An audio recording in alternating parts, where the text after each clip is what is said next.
এসেছি কক্সবাজার রোহিঙ্গা ক্যাম্পে। এটি কোনো শহর নয়, এটি কক্সবাজারের উখিয়ায় অবস্থিত বিশ্বের সবথেকে বড় শরণার্থী শিবির। এখানে বসবাস করছে প্রায় 15 লাখেরও বেশি রোহিঙ্গা মানুষ। প্রতিটি ঘরের পিছনে লুকিয়ে আছে এক একটি হারানোর গল্প, বেঁচে থাকার গল্প, আর এক অনিশ্চিত ভবিষ্যতের গল্প। কিন্তু তারা কিভাবে এখানে এলো, কি ঘটেছিল তাদের সঙ্গে, আর কেন আজও তারা নিজেদের দেশ থেকে দূরে? আমরা ডুববো সেই গল্পের ভিতরে, রোহিঙ্গা ক্যাম্পে। রোহিঙ্গা মূলত মিয়ানমারের রাখাইন রাজ্যের একটি মুসলিম জনগোষ্ঠী। তারা জন্মের পর প্রজন্ম সেখানে বসবাস করলেও মিয়ানমার সরকার তাদেরকে নাগরিক হিসাবে স্বীকৃতি দেয়নি। বর্মা সরকার আরারে নির্যাতন করতো, আরারে হনকান কিনইতো, ফলে তারা হয়ে পড়ে রাষ্ট্রহীন। নিজের জন্মভূমিতেই তারা ছিল অধিকারহীন। 2017 সালে মিয়ানমারের রাখাইন রাজ্যে বড় ধরনের সামরিক অভিযান শুরু হয়। জাতিসংঘ ও বিভিন্ন আন্তর্জাতিক সংস্থার প্রতিবেদনে উল্লেখ করা হয়েছে যে এই অভিযানের সময় বহু রোহিঙ্গা গ্রাম পুড়িয়ে দেওয়া হয়, অসংখ্য মানুষ নিহত হয়। নিজেদের জীবন বাঁচাতে লাখ লাখ মুসলিম রোহিঙ্গা ঘরবাড়ি ছেড়ে বাংলাদেশে পালিয়ে আসে।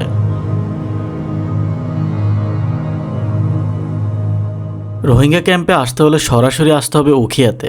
উখিয়া থেকে একটা অটো বা সিএনজি করে বালুখালী বাজার এসে সরাসরি রোহিঙ্গা ক্যাম্পে প্রবেশ করা যাবে। সাথে ছিল আমার বন্ধু বাপ্পি। তার সহযোগিতায় মূলত আমি রোহিঙ্গা ক্যাম্প ঘুরে দেখতে পারি। বালুখালী বাজার ক্যাম্পের রাস্তা। ক্যাম্পের মধ্যে যাচ্ছি এখন।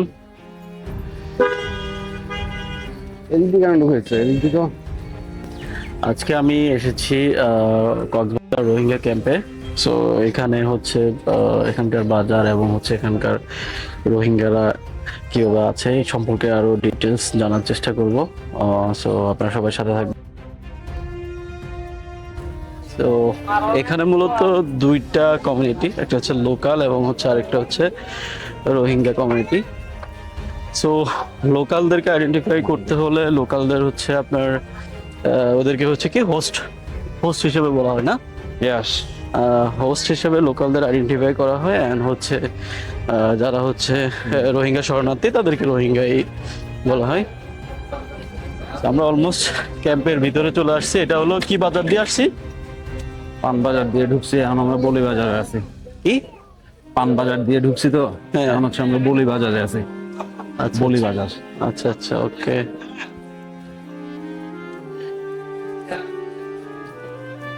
এটা অনেক বড় বাজার। এই কি কাঁঠালের বিচি? না বন্ধু, এই জিনিসটার নাম হচ্ছে আইনচিগুলা। হ্যাঁ, আইনচিগুলা। আইনচিগুলা। হ্যাঁ, এই যে বিশ্রী একটা এই smell রান্না বের করে হয়। খায় নাকি এমনি? হ্যাঁ, রান্না করে খাই, কেমন জানি সিদ্ধ করে ফ্রাই করে। আনচিগুলা, সুন্দর। আমরা এখন বালুখালী বাজারের পান বাজারের প্রথম বাজারটিতে আছি। এই জায়গাটাতে ভিডিও করা একটু রেস্ট্রিকশন আছে। রোহিঙ্গারা সাধারণত ভিডিও করাকে নর্মালি সাধারণভাবে নেয় না। তারপরেও আমরা চেষ্টা করেছি তাদের সাথে কথা বলার এবং ভিডিও করার। ক্রিয়েট করছে না সরকার থেকে দিচ্ছে? ড্রেসগুলো ডিফারেন্ট। হ্যাঁ, এই কি ড্রেসগুলো আলাদা, অন্যরকম। নর্মালি বাংলাদেশের ট্র্যাডিশনের সাথে যাচ্ছে না, ওরকম না। পরিবেশটা মূলত একটু ডিফিকাল্ট, যেহেতু জনসংখ্যা বেশি, এতে আসলে মেনটেন করা টাফ। সেটা তো এখানকার মূলত যা অর্গানাইজেশন গুলো আছে এরা মূলত হচ্ছে চেষ্টা করে তাদের কাজ তাদেরকে দিয়ে করানোর।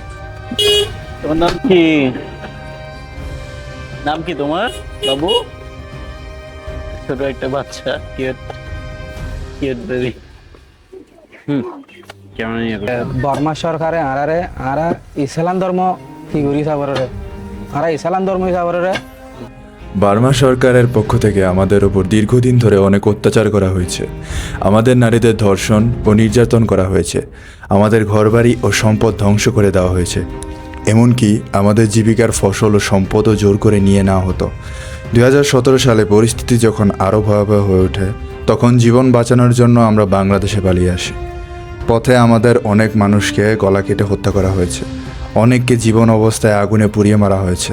অসংখ্য মানুষকে নানাভাবে নির্যাতন করা হয়েছে। আমরা তখন শুধু একটি জিনিসই চেয়েছিলাম, বেঁচে থাকতে। তাই নিজের দেশ, ঘরবাড়ি ও সব কিছু পেছনে ফেলে জীবন বাঁচানোর জন্য বাংলাদেশে চলে আসি। বাংলাদেশের মানুষের প্রতি আমরা কৃতজ্ঞ। তারা আমাদের আশ্রয় দিয়েছে, থাকার জায়গা দিয়েছে, খাবারের ব্যবস্থা করেছে এবং বিপদের সময় আমাদের পাশে দাঁড়িয়েছে। মুসলিম হিসেবে তারা আমাদের প্রতি সহানুভূতি দেখিয়েছে। আমরা বাংলাদেশের মানুষের কাছে কৃতজ্ঞ, তারা আমাদের কঠিন সময়ে আশ্রয় দিয়েছে। এটা আমরা কখনোই ভুলব না।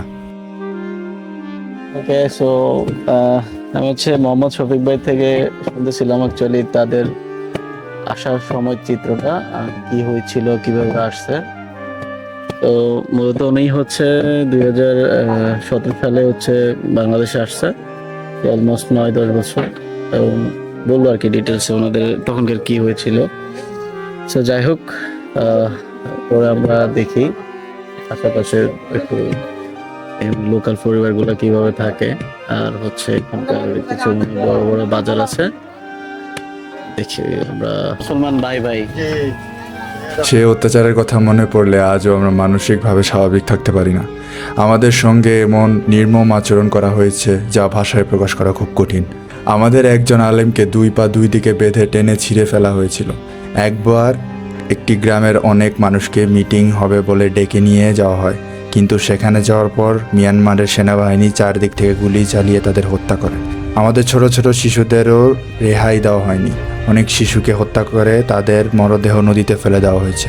এসব ঘটনা আমরা নিজের চোখে দেখেছি, আবার অনেক ঘটনা আপনজনদের কাছ থেকে শুনেছি। পৃথিবীর আর কোথাও কোনো জাতি এভাবে নির্যাতন ও নিপীড়নের শিকার হয়েছে কি না আমরা জানি না। আমরা শুধু জানি রোহিঙ্গারা অনেক বেশি নির্যাতিত হয়েছে। সেই স্মৃতিগুলো আজও আমাদের তাড়া করে বেড়ায়। আমরা আমাদের ঘরবাড়ি, স্বজন এবং প্রিয় মানুষদের হারিয়েছি। শেষ পর্যন্ত জীবন বাঁচানোর জন্যই আমরা দেশ ছেড়ে বাংলাদেশে আশ্রয় নিতে হয়েছে।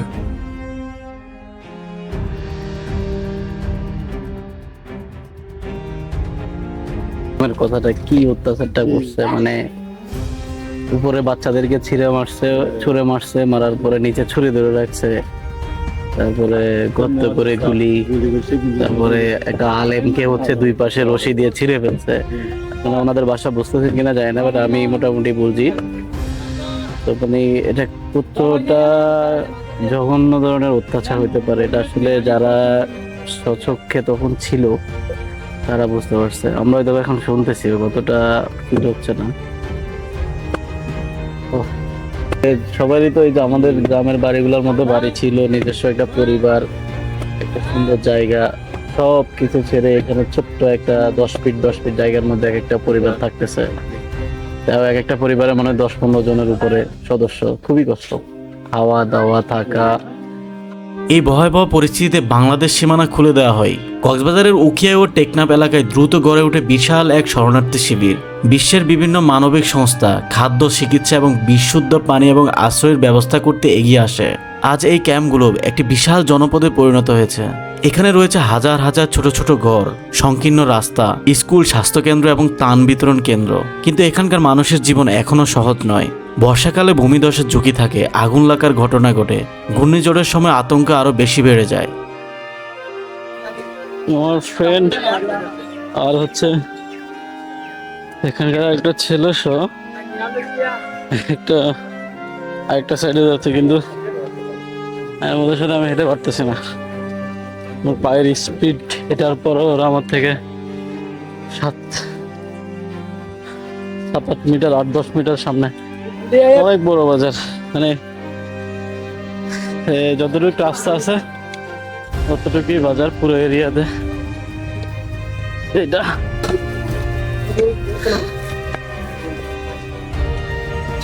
যেগুলো সুন্দর স্ট্রাকচার করে অবস্থা যদি বলি যে একদম তেরপাল দিয়ে হলে ঘরগুলা করা। সব মানে পরিবেশ ওইখানে তো আর আপনারা এই পরিবেশে ছিলেন না, সুন্দর বাড়ি ঘর ছিল, সবকিছুই তো ছিল, ঠিক না? এখানে এসে হলো আসলে একদম মানে ধনী গরিব সবারই অবস্থা নাজেহাল। এই যে মানে তেরপাল দিয়ে কোনো রকম জাস্ট মানে দিন পার করা, রাত পার করা, এমন একটা অবস্থা। একটা ফ্যামিলির যদি দেখি যে আমার একদম পাহাড়ের একটু উপরে একটা ফ্যামিলিতে ফ্যামিলিতে মোটামুটি ওনারা এই যে মোটামুটি বালা বোতল ভালো সামনে একটা সেরি আছে room, তো ওরা সেরি table। আছে দুইটা আচ্ছা দুইটা সেরি আছে হ্যাঁ হ্যাঁ আমি আসতেছি, সমস্যা নেই। এই যে এখানে আবার একটা বেডরুমও, আর এটা কি খাওয়া দাওয়ার জন্য? খাওয়া দাওয়া মানে এই 3টা রুম হলো আপনার এক ফ্যামিলির? এক ফ্যামিলি না কয় ফ্যামিলি?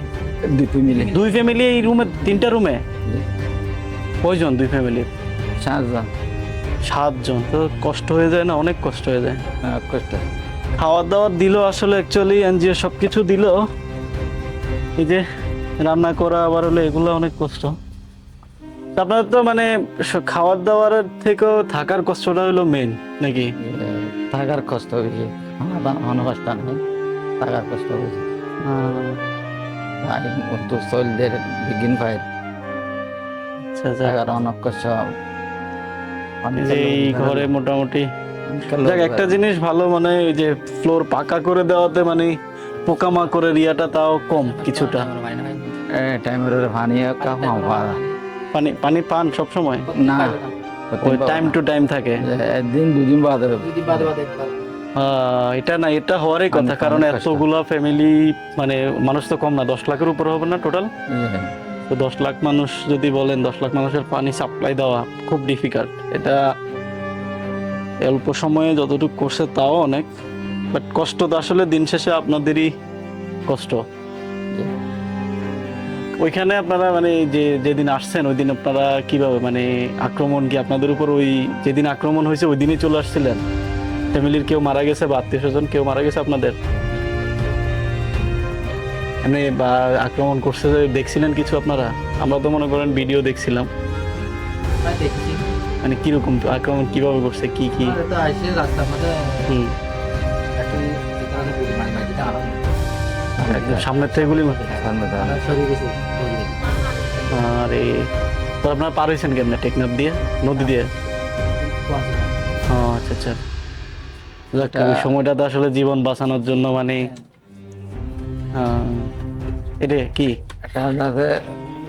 একটা বাথরুম আচ্ছা, এটা ওয়াশরুম, এটাতে এটা করা তোরা হয়তো এটাতে হাঁস মোরগ রাখে কিছু।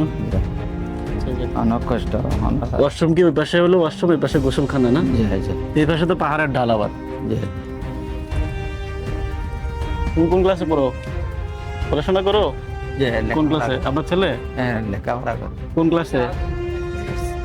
গ্রেড 6। আচ্ছা আচ্ছা, যাক ভালো, অ্যাটলিস্ট সবাই পড়াশোনাটা করলে হয়তো ফিউচারে যদি কোনো এনজিওর মাধ্যমে বিদেশে পড়াশোনার সুযোগ পায় ওরা, বা আমি একটা এনজিওর সাথে কথা বলছি, ওরা বললো যে কিছু কিছু ছেলে মেয়েদেরকে ওরা হলো আস্তে আস্তে বাংলাদেশ থেকে মানে বাইরের দেশে পড়াশোনা করার জন্য নিয়ে যাবে, তাহলে হয়তো একটা আইডেন্টিটি হবে, হবে কিছু না কিছু হবে ইনশাল্লাহ। এখন হচ্ছে আমাকে একটু বোঝানোর চেষ্টা করতেছিল যে পাহাড়গুলো আর একটু ইয়ে করা উচিত, যেমন এই বৃষ্টি হলে এগুলা আবার এই যে যেমন এই তেরপালগুলো ভারী বৃষ্টি হলে কিন্তু এগুলো ভাঙে। এই বছরও পাহাড় ভাঙছে, যতই ব্লক দেওয়া হোক ওগুলা ঠিক আছে, বাট এই জায়গাটা আরো কিছুটা রিস্কি। তো থাকার জায়গাগুলো আসলে একটু স্পেস বড় করতে পারলে আই থিঙ্ক মানে লাইফটা আরো কিছুটা ইজি হবে আমাদের জন্য।